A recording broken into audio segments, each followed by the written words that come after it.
আজানের সময় আকাশের দিকে তাকিয়ে একটি দোয়া পড়েন, আপনার সব দোয়া কবুল হবে। আল্লাহর কসম করে বলছি, আল্লাহর কসম করে বলছি, পরীক্ষিত আমল এগুলো শেয়ার করে দিবা। তুমি আমল না করেও সওয়াব পাবা তোমার একটা শেয়ারে। এটি যদি শুনে অন্য কেউ আমল করে তুমি আর সওয়াব পেয়ে যাবা। আজানের সময় যখন আজান হয় তখন আমরা কথাবার্তা বলি, এগুলো অনুচিত। আপনি আজানের সময় আকাশের দিকে তাকিয়ে একটি দোয়া পড়বেন। এই দোয়াটি আমরা অনেকেই পারি। এখন বলবেন হুজুর কমন পড়ে গেছে দোয়া। আমরা অনেকেই আল্লাহ তাআলার কাছে এটা ওটা চাই, কিন্তু সঠিকভাবে চাইতে জানি না। সঠিকভাবে কোনো ব্যক্তি যদি চায় আমার আল্লাহ তাকে দয়া করবেন। আল্লাহ বলেন, বান্দা উদউনি আস্তাজিব লাকুম, আমার কাছে চাও আমি আল্লাহ সব দিয়ে দিব। সুবহানাল্লাহ।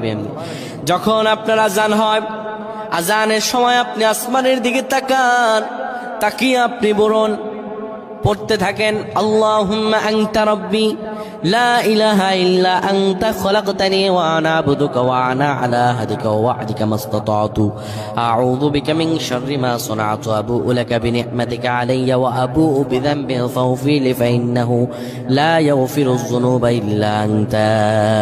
এই সাইয়্যিদুল ইস্তিগফার আপনি পড়েন, ইনশাআল্লাহ আল্লাহ সব দোয়া কবুল করে আপনাকে কবুল আর মঞ্জুর করে নেবেন। পড়েন আল্লাহু আকবার।